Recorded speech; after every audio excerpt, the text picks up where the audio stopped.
Bowling action অবৈধ বলে এতদিন ক্রিকেট থেকে দূরে ছিলেন। গেল ২০ মার্চ বোলিং অ্যাকশনের পরীক্ষায় পাশ হওয়ার খবর শুনেই আবারও ক্রিকেটে ফেরার তোড়জোড় শুরু করে দিয়েছেন সাকিব আল হাসান, তাও এবারের ইন্ডিয়ান প্রিমিয়ার লিগ IPL দিয়ে। ভারতের গণমাধ্যমগুলোর খবর, বোলিং অ্যাকশন পরীক্ষায় পাশ করে নাকি IPL-এ দল পেতে যোগাযোগ শুরু করে দিয়েছেন সাকিব। IPL-এর ৩টি ফ্র্যাঞ্চাইজির সঙ্গে প্রাথমিকভাবে নাকি আলোচনাও করেছেন।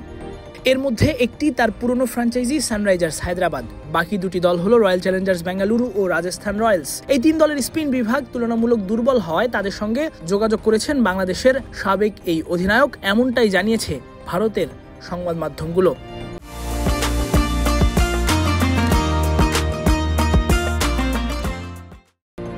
সঙ্গে এও জানিয়েছে এখনই সাকিবের IPL-এ ফেরার সম্ভাবনাও কম। টুর্নামেন্ট চলাকালীন যদি কেউ চোট পেয়ে ছিটকে যান বা নাম তুলে নেন, তবেই সাকিবকে রিপ্লেসমেন্ট হিসেবে নিতে পারে এই ৩ দলের একটি। তবে ফ্র্যাঞ্চাইজিগুলোকে সাকিব ইতোমধ্যেই বার্তা দিয়েছেন খেলার জন্য পুরোপুরি তৈরি তিনি। এখন দেখার বিষয় শেষ পর্যন্ত সাকিবকে IPL-এর দলগুলো নেয় কিনা। আর যদি না নেয় তাহলে PSL-এর জন্য চেষ্টা করবেন সাকিব। IPL-এর মাঝপথে শুরু হবে পাকিস্তান সুপার লিগ PSL-এর এবারের আসর। যদিও PSL-এর ড্রাফটে সাকিবের নাম ওঠার পরেও তাকে দলে নেয়নি কোনো ফ্র্যাঞ্চাইজি। শেষ পর্যন্ত IPL-এ দল না পেলে 11 এপ্রিল থেকে শুরু হতে যাওয়া PSL-এ খেলার সর্বোচ্চ চেষ্টাটাই সাকিব করবেন বলে ক্রিকফ্রেঞ্জিকে নিশ্চিত করেছেন তার ফরেন ম্যানেজার রুদ্রদীপ ব্যানার্জি। দেশের ক্রিকেটে খেলতে না পারা সাকিব IPL-এ কিংবা PSL-এ খেললে সেটা সাকিব ভক্তদের জন্য হতে পারে দারুণ কিছু।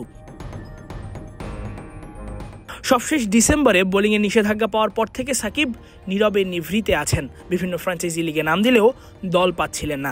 এমনকি IPL-এর মেগা নিলামে নিবন্ধন করেও দল পাননি। IPL-এর পাশাপাশি পাকিস্তান সুপার লিগ দ্য 100-এও দল পাওয়া হয়নি। ভারত সিরিজের পর থেকে তো দেশের হয়েও আর খেলতে পারছেন না। এখন বোলিং অ্যাকশনের পরীক্ষায় উত্তীর্ণ হয় সাকিব খুব স্বাভাবিকভাবেই এই ফ্র্যাঞ্চাইজি লিগগুলোতে খেলার চেষ্টাটা করবেন। তাসফিক পলক, ক্রিকফ্রেঞ্জি।